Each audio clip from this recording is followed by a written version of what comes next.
Hey, this is Kale the Quick with Easter Egg Productions here hosting episode 10 of Sounding Board. Today we have myself, Kale the Quick. Lando's joining us again. Hey, Lando. Hello. And we got Thor as well. What's up, Thor? Hey. And we also have Rooker Zero, who's currently doodling up on the screen with that says hello, it looks like. How you doing? Howdy.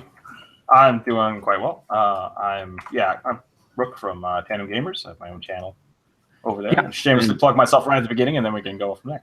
Definitely.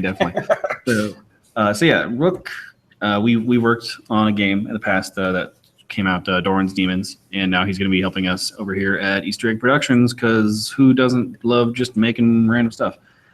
So, if you can't tell, viewer at home, he is an artist. That's his screen. He's doodling on and doing pretty much faster than I could do. I don't know what's going on with his ear. Sorry, I interrupted you. Keep going. No problem. So, you're new. Generally here on Sounding Board, what we normally do is just kind of pitch a random idea. It literally started because I was sitting in my room with some friends just chatting, and I just looked over to one of them and said, "Hey, pitch me a game idea. Just right now, do it," and just went on with it. But we're not limited to games, not limited to pitching ideas even. I mean, it's called Sounding Board. What do you do to not be bored? I'm chatting with my friends, so here we are. Nice. Yeah. So, Thor, what have you been up to? Have you played any new games lately? Seen any new shows or anything like that? Lately I've been playing Nier Automata. Yeah. What the hell is that? I keep seeing it and I see videos for Let's Plays of it, but The simplest explanation is it's a Yoko Taro game, which is its own whole mess. It can be exemplified by multiple endings and depressing storylines. Okay, but what's the game? Is it an adventure game? Is it a text-based adventure game? It kind of mixes some genres every bit, but it's an action third person. It's made by Platinum. Okay. So if you know that kind of game style, it's flashy, fast-paced. Would you say it's like a hack and slash? A bit. Okay. And it's a hack and slash, flashy, depressing, multiple ending game. Yeah, it pumps you up with high octane gameplay, and then just beats you down with its story. It punches you in the feels. Like when you get to the end of a side quest, and it's like there's like a small twist, or there's the revelation, and it's like, oh.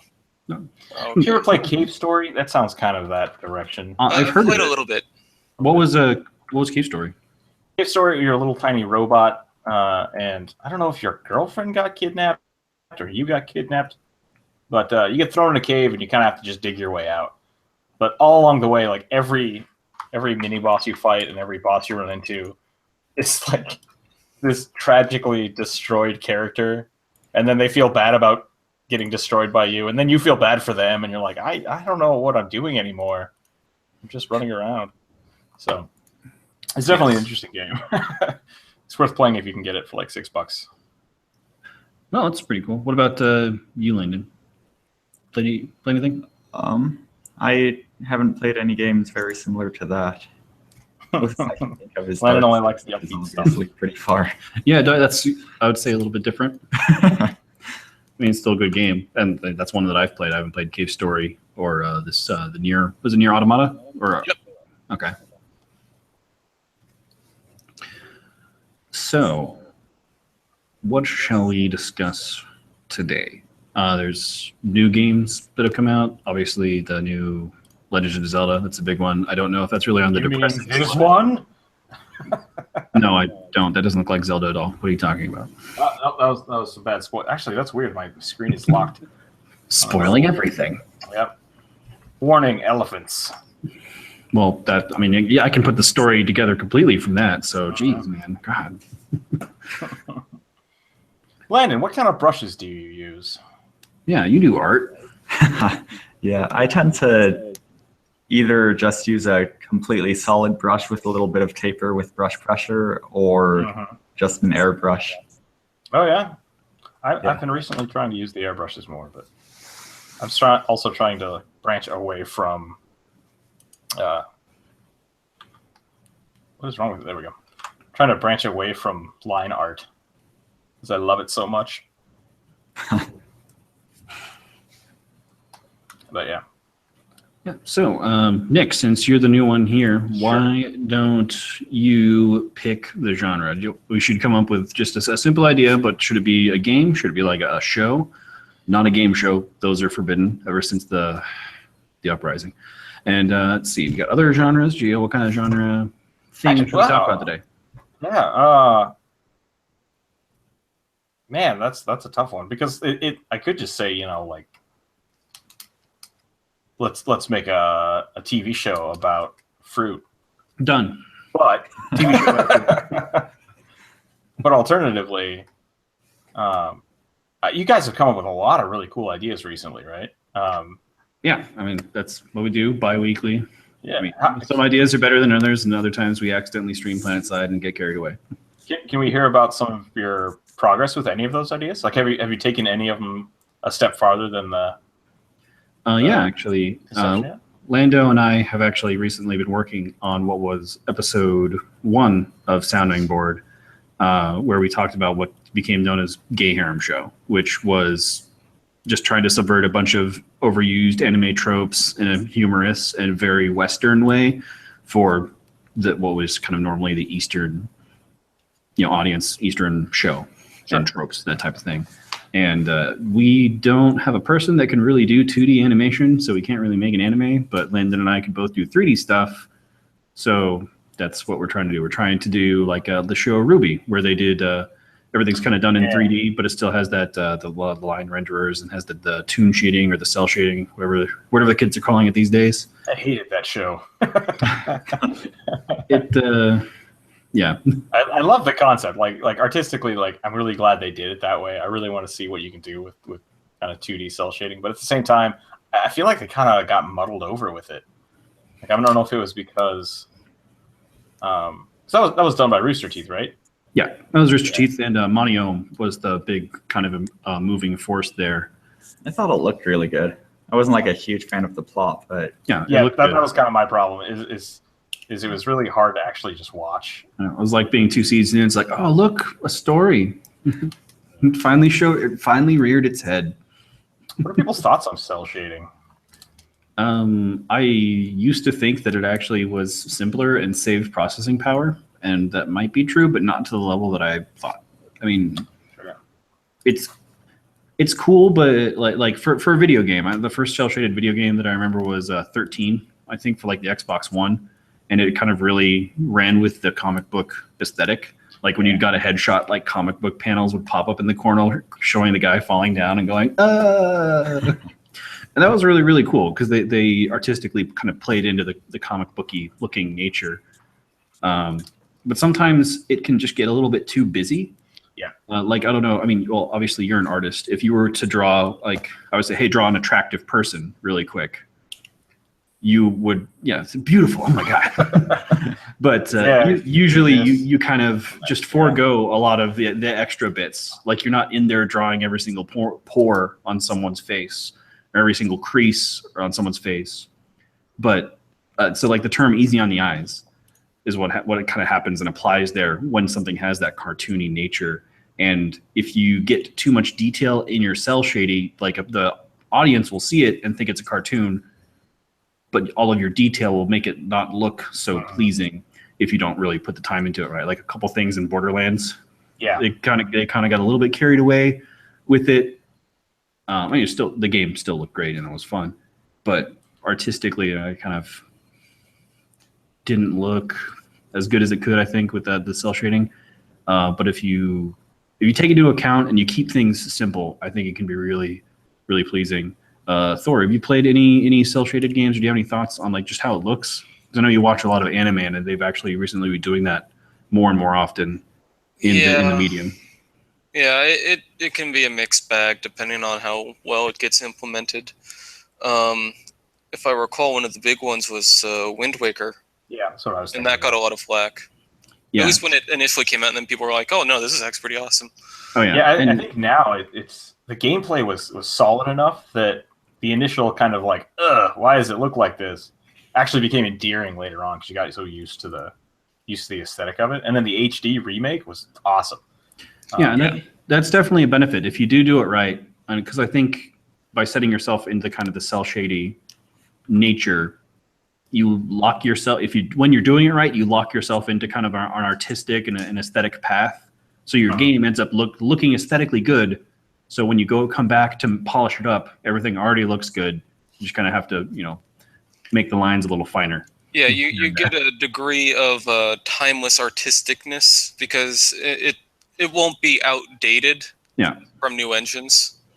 Yeah, like they did a HD remake of Final Fantasy VII, and that took way more work to get looking nice because they weren't just like polishing up the cell shadedness. It's like, oh, we have to render Cloud in 3D, all awesome looking. 4 billion polys. Yeah. Like I'm pretty certain they just took like the CG model they made for that movie, The Spirits Within. No, it's not that one. that was the terrible one. Yeah, that one. Yeah.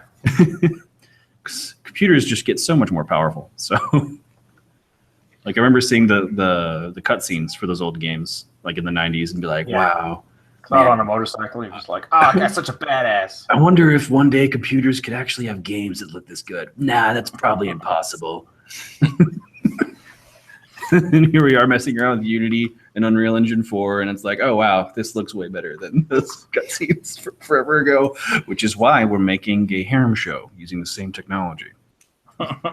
Because yeah, I mean these game engines are real time and they really do have great fidelity, and since we're going for cell shading anyway, it's just gonna be faster iteration for like doing actual animations and like storyboarding, that kind of thing.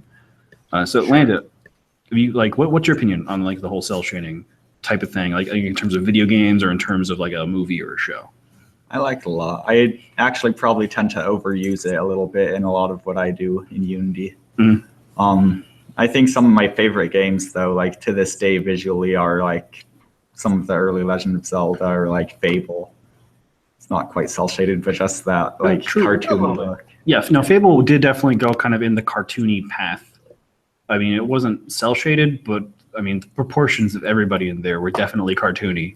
I mean, talk about unrealistic body expectations. They got men with shoulders as broad as like another man.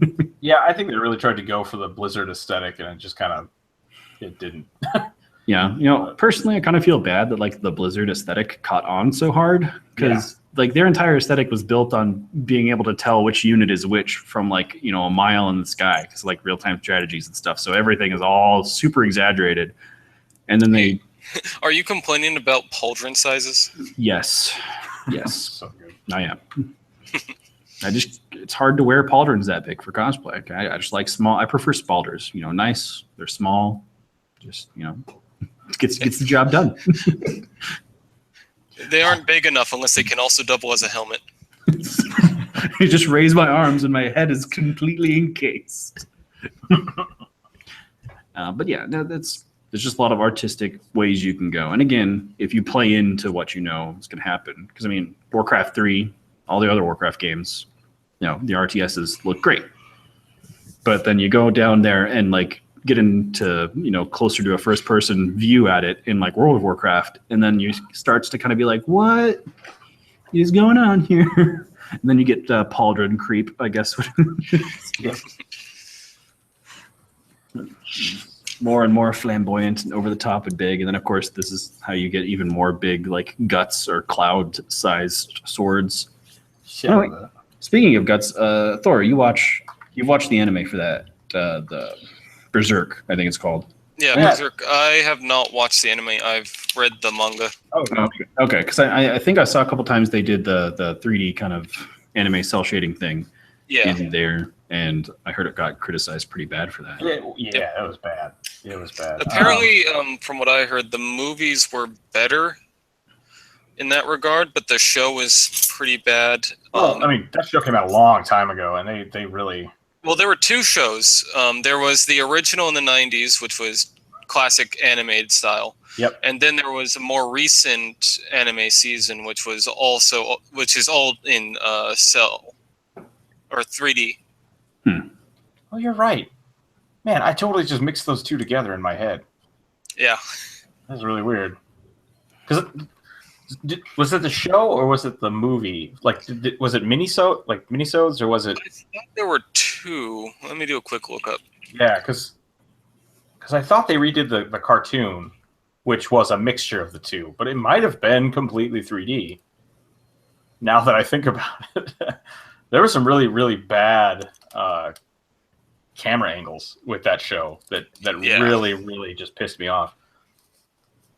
Like they would just spin the camera. It's like, why are you doing this? Like I'm so lost. They don't follow the. Yeah, it was the movie that had a mixture of CG and normal. Then I think there was a Berserk, more recent one, which was the 2016 TV series, which was all in 3D.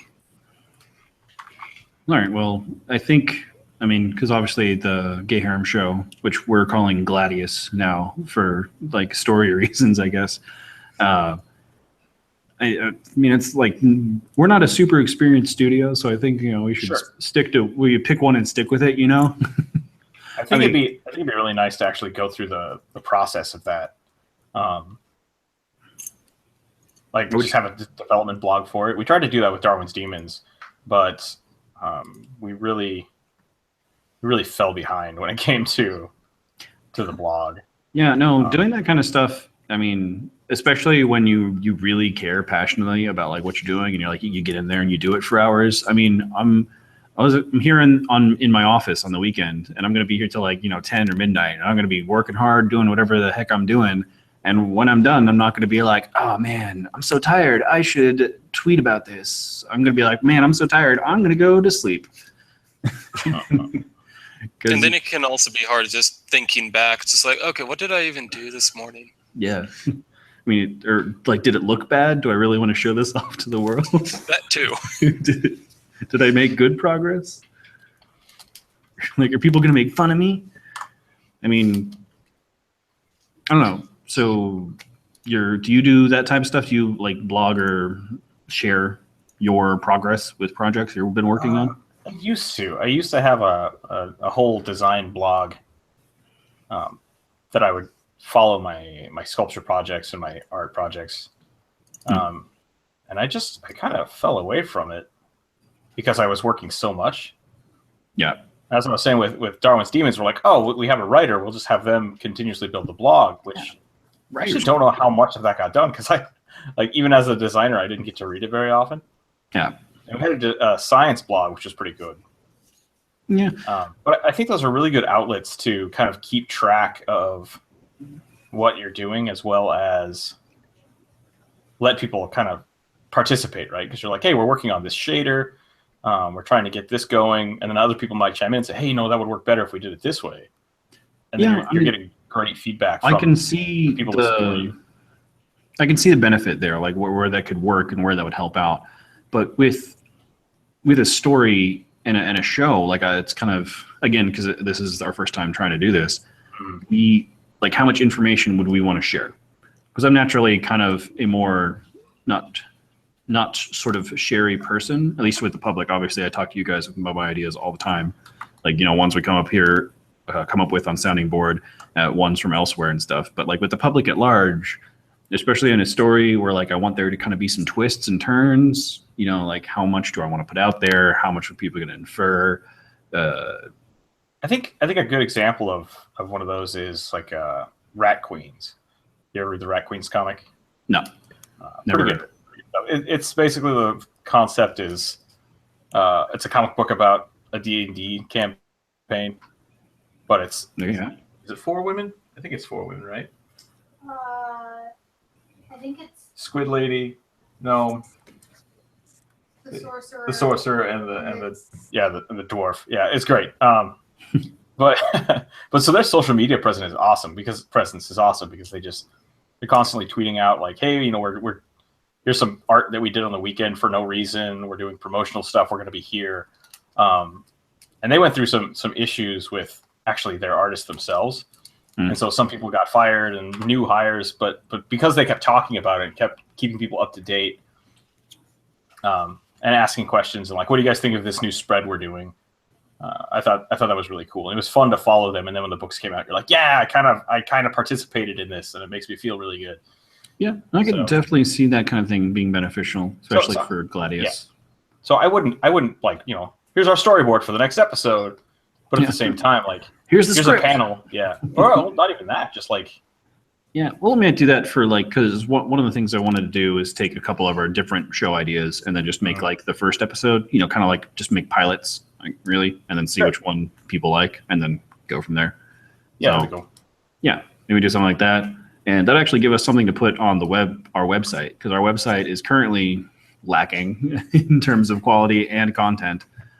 But yeah, it's a little, because right now it's like, oh, I want to make the website look nicer, but what am I going to put on it? We got like a link to two links there, and that's all we have. So, but yeah, if like there was another place that just kind of had like a development log of like this project or that project, or like this is the latest thing, that could be cool. Kind of drive content and make the website more engaging, which would be something we could work on too.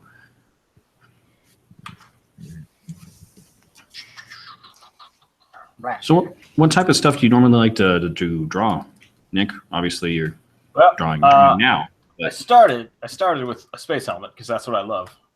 And Yeah. then I drew an alien, and then I turned into Spawn, and now or not Spawn, Venom, and now I have Spider-Man being attacked by an alien Spawn. Right, that's So, quite the creative process. I've been hanging out and watching Todd McFarlane draw way too much lately.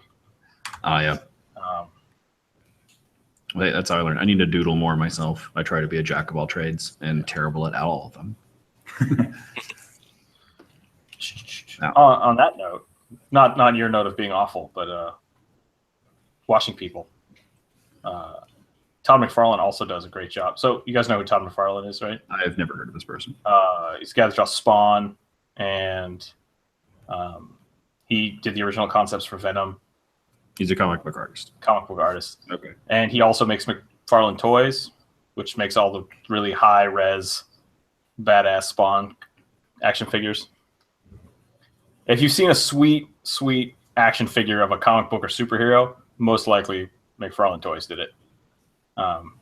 So Right. he does his own blog every week where he's just like, hey, I'm going to show you guys how to draw a foot today. Because why not? Be the best foot you've ever seen. Yeah, because he's got a very, very unique style. And so for that, he's not necessarily, sometimes he'll like, here's a panel of our comic, the next comic that we're doing. Yeah. So he's not giving away like, here's the story, but he's like, I'm going to show you this one panel, and I'm going to kind of show you guys where we're at in the process since we're inking right now. And that's, I think, what we tried to do with Darwin's Demons. And I think that's a good way to do it is let the people designing it just talk, just like, hey, let's get involved with the community right now. And I think that's something a lot of developers don't do, especially with the crowdfunding.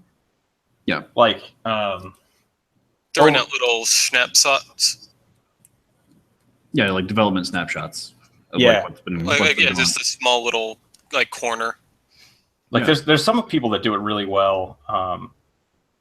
Like Firewatch did a really good job, even though I'm not sure how that game turned out. But like No Man's Sky kind of did it the opposite way. They're like, hey, we're working on it, and then they just never listen to anybody talking to them.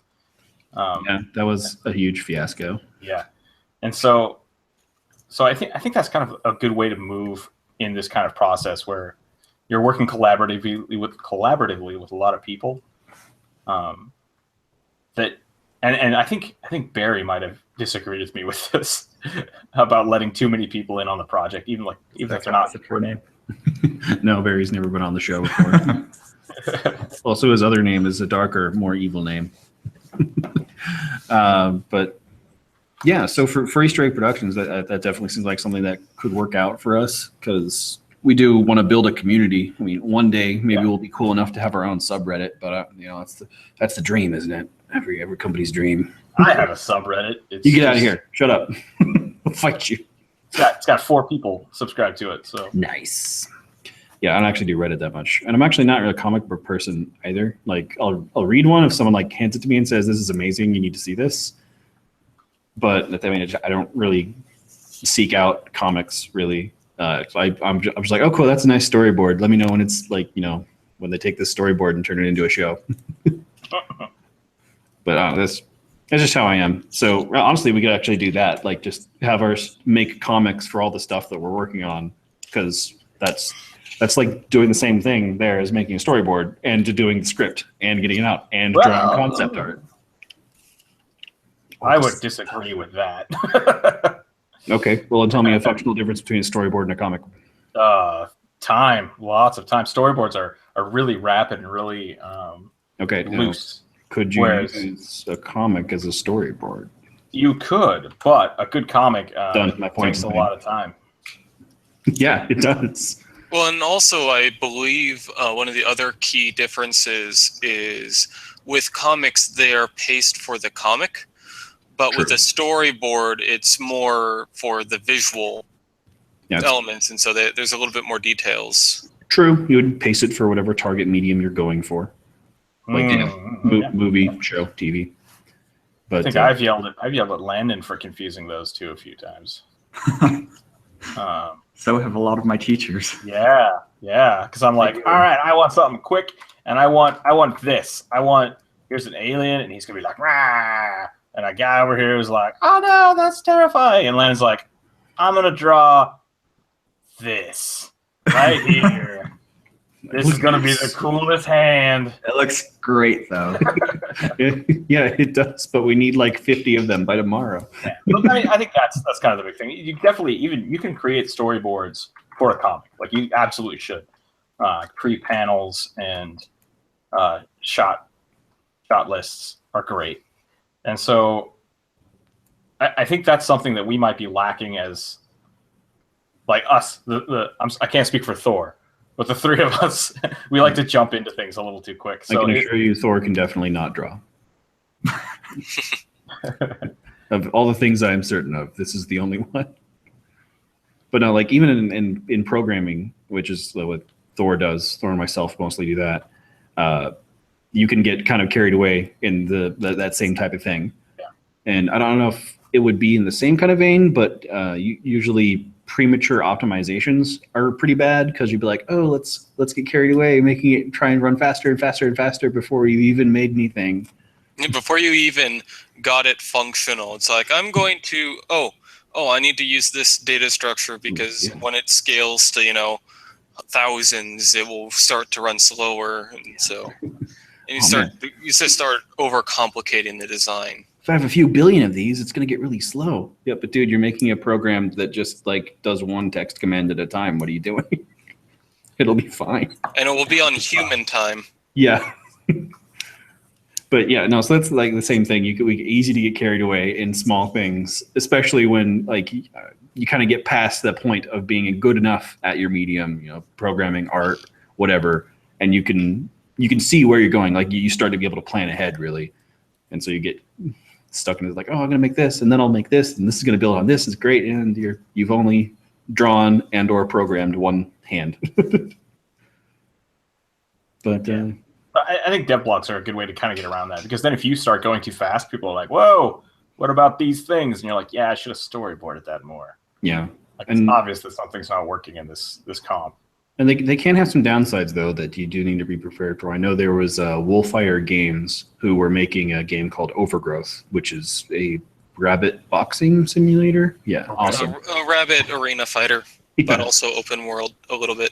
Yeah, and they've been in development for about 7 years now. Jesus. And I mean, the guy made his own engine by hand, which looked amazing, like considering the time, and still looks pretty good, like nowadays. Constantly improving it. Yeah, but Why they didn't you didn't just use Unity? because Unity wasn't awesome back then. That's right. And he had previously made his own engine because this one is actually a sequel, but he made video development logs and he tried to do them weekly and stuff. And so he found that every week he was trying to be pushed to make something new and flashy that visually would be appealing, which from a programming perspective, that's not really what you want to do because, you do need to spend time doing stuff that doesn't look cool on the outside. Like, oh, this week I learned how to parse text data 85% faster. It does like this with these code, and it's awesome. And it's not as cool as today I added in a new sweet roundhouse kick, and it sends things flying with the new physics system. Sure. Yeah, no, I get that. That's fair. And yeah, but I mean that was for a specific kind of development log. Like if we just do a kind of a general one for EAP, I mean, like I might not have made something cool this week, but you might have drawn some cool concept art or like promotional art or something else. Or Landon might have retopologized the entire planet or something because that's what he loves to do. Or, I mean, Thor might have made something that just makes amazing effects. Or I don't know. Like we have a bigger group, so the chances that something cool gets done is a little bit higher. So if we try to do a weekly thing, I mean, it's no one person would get kind of sucked into like, oh, I need to make something that looks cool, you know? Yeah, no, that can happen. And I think a bigger team is kind of the way to do that. Instead of saying, here's what everybody's doing this week. It's like, hey, this week we're going to talk to Lando. Yeah, actually, we could also just do like recap episodes like they do in anime when they haven't finished writing the story or animating the whole thing. They just like, oh, let's go talk about all the cool stuff we've accomplished thus far. Yeah, reuse all that sweet old beautiful bean footage. I hate that stuff. I must. Hello, People are bean for footage. not. That's. I was talking to someone about that the other day about binge watching. Yeah. And part of it is that my wife and I have been doing Let's Plays of They're Skyward tiny Sword. houses. Not Skyward Sword. Those are a bunch of houses. That's weird. They're modular tiny houses. Yes, they are. Anyways, so we're doing Let's Plays, and I've been releasing them one every day. But I'm like, I don't like that. I hate it when I have to sit and like I watch something, I catch up to it. It's like, okay, now I have to wait for the next episode to come out. Yeah. So I'm wondering if I should finish an entire series and then just like put all of it out there. Like, here's 50 episodes. Go crazy. Yeah, like I think the end user would appreciate that more, but the algorithms wouldn't favor you, Yeah, that's exactly what I've been told. which is kind of sad. But hey, once I have $1 million, I'll roll out my own freaking replacement to YouTube. I'll just make my own YouTube. Yeah. It'll be cooler. You won't get your ads pulled. It'll be great. Call it YouTube. I'd call it. I'd have it acronym out to TV, so we can all just say TV again. Yeah, I'm pretty great at that kind of stuff. What am I doing here? So I guess we're talking about making a development log for all of our cool projects. Because I mean, that's not really something. Yeah, let's talk about that. I mean, I think that's a great idea. All right. Well, Landon, we need your entire expertise on development log. Landon didn't do a development blog. I'm putting him on the spot. Yeah, I mean, I'm that's gonna push him out of the nest. Are you gonna fly, boy? Gross. that's one of those things other people try to do for me because they realize I've gone so far without one. Yeah. No, that's definitely something you need to have someone like on the ball for. Like we were talking earlier, you can't have one person get bogged down and be like, I need to make cool stuff, but you have to have one person. It's like, hey, you need to make sure that this gets done. Because I mean, like talking about algorithms, people do like a consistent thing. Like, I mean, I have my YouTube channels that like, oh, I know they upload every Thursday, so I'm gonna go check on them every Thursday because YouTube's automatic thing is stupid, or like things like that. So if we do a devlog, we want to have it consistent, even if it's just a recap episode. I had a lot of fun working with Lando over the summer. Yeah, he's a cool guy. I like working with him now at Polymorphic Games. But I think what you were just talking about is like that's basically what my job was to just keep everybody on track. I did more than that, but that was my main job. And it was a lot harder than I thought. To be totally honest. Like I'd never worked with Landon before, and then all of a sudden I'm like, okay, I've done all the art for all the games up to this point. Landon, take over. And it was just like, I panicked all the time. And then Landon would bring me something amazing. I'm like, okay, no, this is good. We're fine. Everything's fine. Yeah. Keep working. Because I kept getting distracted between wanting to do art and wanting to, I don't want to say lead, but like just making sure everyone else was getting what they needed to get their stuff done. Yeah, no, I definitely understand. And here at Easter Egg Productions, it's very different. I mean, this is pretty much a hobby for everybody here. We haven't made anything that makes us money, so none of us can afford to just have it be our full-time job. So we have to like find scraps of free time here and there, which when for most of us like at this point in our life, just going through starting new jobs and that kind of thing, free time doesn't really come in chunks large enough to really get into a project. Yeah. And so on that note, though, I'm wondering how much, like, I like this concept of, hey, let's talk about ideas. Yeah. But could it also be like, hey, let's just sit down and work on one idea for 2 months? Every Thursday, we're just going to stream us talking about this one idea and see how far we can take it. Well, it depends on like what kind of stuff we could talk about. Like if we got the writers together and like just knocked out a script, that'd be cool. I don't know how collaboratively art could work. Programming probably wouldn't work too well because that's kind of hit or miss as to whether or not it's going to be done in 5 minutes or like you're going to take 3 hours figuring out what the hell's happening. Sure. But yeah, other stuff like that. I mean, that could work, and especially if you just like want to have a team get together and talk about the progress they made, like once a month of something. Yeah, I think that would be a really good design blog. Just like to follow maybe one or two ideas, and just maybe not have a specific weekly day, but say, hey, we're gonna bring up and talk about this whenever we can. Yeah. Or whenever we have a brainstorming session, we're gonna sit down and do it on YouTube. So yeah, we'd want to have a place for that. I talked about revamping the website. Have you what skills do we have here among us that could rebuild a website or make it work better? I know Thor and I are programmers, but that doesn't necessarily transfer itself to like a website's JavaScript or CSS and all that stuff. Yeah, web dev is its own beast. Yeah, I mean, if you want to kick ass JavaScript that does cool things with numbers, talk to us. But what do you guys do? I know a lot of HTML, CSS. I used to do web design stuff. Oh, cool. I did too back like 10 years ago, and I hated it so much that I went back to school. So, The web has changed in that time. Okay, it has, yeah. we've actually gone up an HTML version. I've been trying to figure out how bootstrapping works. I've been able to like fumble through it for actively rescaling web pages. Is that what it's called? I can't remember what it's called now. Yeah, Angular JavaScript. you and your words. Yeah, I can't remember. But no, the biggest thing that I've wanted to do, and I've kind of been holding off on it on the website, is to get all the kind of functionality that's normally associated with like a big video game company, like our own forums for things like there and other tools, because we have our own wiki behind the scenes that we use to catalog all of our ideas and the progress and the other stuff there, and just to jot down any good joke that we happen to come up with. But I don't want to just put all these different tools up there and then have each one of them need its own username and login. I want to make like a unified one, and then like other stuff, other tools as well, but you only need to log in once.